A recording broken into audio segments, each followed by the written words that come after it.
अरे भाग्यवान, मेरे जूते कहाँ रखे हैं? मुझे बाहर जाने में देर हो रही है। तभी मालती कमरे में आती है। ये रहे आपकी जूते। मैं इन्हें साफ करने के लिए ले गई थी। अरे वाह, तुम कितनी समझदार हो। मेरे बिना कुछ कहे ही सारे काम कर देती हो। तभी मालती झिझकते हुए रमेश से कहती है, सुनिए जी, आपसे एक बात कहूँ, बुरा तो नहीं मानेंगे ना?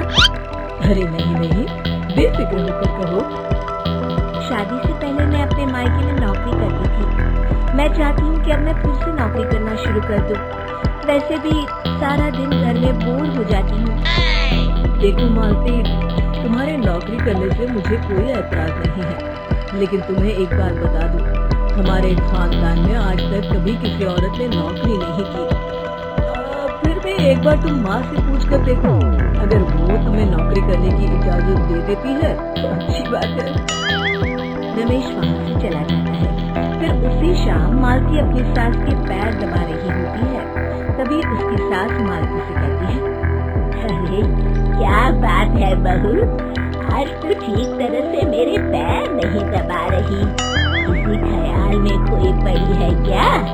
मैं भी तो जानूं आखिर बात क्या है। दरअसल वो माँ जी। अरे हाँ बोलो, इतना सोच क्यों रही हो? माँ जी, अगर आप बुरा न माने तो मैं नौकरी करना चाहती हूँ। घर के काम करने के बाद मेरे पास काफी वक्त बच जाता है। मालती की ये बात सुनकर उसकी सास गुस्से में कहती है, अरे बहू, तेरी तबीयत तो ठीक है ना? आज ये कैसी बहकी बातें कर रही है? भला हमारे खानदान में आज तक कभी किसी औरत ने नौकरी की है जो तू नौकरी करने की बात कर रही है? अरे बहू, तू क्या रिश्तेदारी में हमारी नाक कटाना चाहती है? जितना जल्दी हो सके अपने दिमाग से नौकरी का भूत उतार दे। और अब जा, जल्दी से रसोई में जा, खाना बनाने का वक्त हो रहा है। मालती मन मार कर खाना पकाने के लिए रसोई घर में चली जाती है। अगले दिन, नमस्ते माँ जी, कैसी हैं आप? अरे आओ दिवाकर बेटा, बैठो, मैं तुम्हारे लिए चाय मंगाती हूँ। बहू, जरा एक कप चाय तो लेती आना। फिर दिवाकर एक फाइल खोलकर मालती की सास के सामने रख देता है। ये देखिए माँ जी, ये है पिछले महीने का हिसाब और ये रहे मुनाफे के रुपए। एक बार हिसाब देख लीजिए और इन कागजों पर अपने दस्तखत कर दीजिए। अरे दिवाकर बेटा, मैंने भला आज तक कभी तेरा हिसाब देखा है जो अब देखूंगी? ला बता, कहाँ दस्तखत करूं?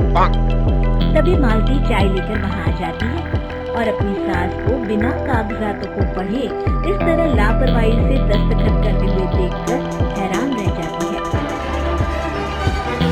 अच्छा माँ जी, अब मैं चलता हूँ, फैक्ट्री में बहुत काम है। फिर दिवाकर वहाँ से चला जाता है। कुछ दिनों बाद मालती बाजार में कुछ सामान खरीद रही होती है। तभी एक बूढ़ा आदमी उसे आवाज देता है, अरे मालती बेटी, कैसी हो? मुझे पहचाना? मैं तुम्हारी कंपनी में मुनीम का काम करता हूँ। हाँ चाचा जी, मैं आपको बिल्कुल पहचानती हूँ। कहिए, कैसे हैं आप? मैं तो ठीक हूँ, कंपनी में कुछ भी ठीक नहीं चल रहा, यहाँ तक कि हमें ठीक वक्त पर तनख्वाह भी नहीं मिलती। ये आप क्या कह रहे हैं? अब क्या बताऊँ, आप लोग तो कभी हिसाब किताब देखने दफ्तर आते नहीं। मेरी मानो तो एक बार आप लोग दफ्तर आकर सारा हिसाब किताब देख लो, आपको असलियत पता चल जाएगी। अच्छा बेटी, अब मैं चलता हूँ, देर हो रही है। फिर वो बूढ़ा वहाँ से चला जाता है। वहीं दूसरी तरफ मालती घर पहुँचकर अपनी सास को सारी बात बताती है। तभी वहाँ रमेश भी आ जाता है, लेकिन मालती की सास मालती की किसी भी बात पर विश्वास नहीं करती। तभी रमेश कहता है, अरे माँ, बिना आग के कभी धुआं नहीं उठता। जब मालती इतना कह रही है तो हमें एक बार दफ्तर चलकर देख लेना चाहिए। वैसे भी हम लोग काफी दिन से अपने दफ्तर नहीं गए हैं। इस तरह किसी एक आदमी के भरोसे काम छोड़ना मुझे भी ठीक नहीं लगता। अगले दिन वे सभी अपने दफ्तर पहुँचते हैं और सीधे दिवाकर के कैबिन में जाते हैं। अचानक सबको एक साथ देखकर दिवाकर चौंक जाता है। अरे माँ जी, आप सब लोग अचानक यहाँ कैसे आ गए? अगर कुछ काम था तो मुझे एक फोन कर दिया होता, मैं आपके घर आ जाता।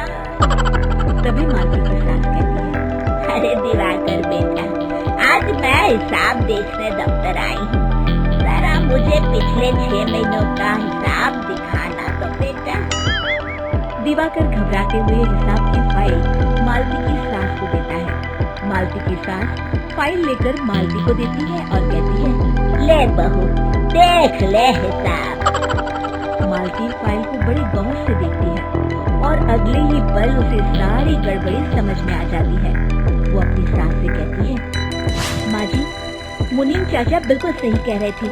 हमारी कंपनी में पिछले 6 महीनों में जितना मुनाफा हुआ है, हमें उसका आधा पैसा भी नहीं मिला। क्यों समझ लीजिए कि 1 रुपये में सिर्फ चवन्नी ही हमारे हाथों में आई है। मालती की बातें सुनकर मालती की सास गुस्से से दिवाकर को पूछती है, क्यों दिवाकर, मेरी बहू जो कह रही है वो सच है? दिवाकर समझ जाता है आज उसका भांडा फूट चुका है। वो गिड़गिड़ाते हुए कहता है, मुझे माफ कर दीजिए माँ जी, मैं पैसों के लालच में अंधा हो गया था। अरे वाह दिवाकर, तू तो एक नंबर का चोर निकला। इतने दिनों से मैं तुझ पर आँख बंद करके भरोसा करती रही और तू मुझे ही चुना लगाता रहा। अभी के अभी निकल यहाँ से और दोबारा अपनी शक्ल मत दिखाना। दिवाकर से माफ करता है। मालती के साथ मालती को शाबाशी देते हुए कहती है, बहू, आज मैं समझ गई कि पढ़ाई लिखाई हमारी जिंदगी में कितनी जरूरी है। मैं बहुत किस्मत वाली हूँ जो मुझे तुझ जैसी बहू मिली है। शिक्षा, पढ़ाई लिखाई का इस्तेमाल सही जगह करके हम दुनिया में बहुत कुछ बदल सकते हैं।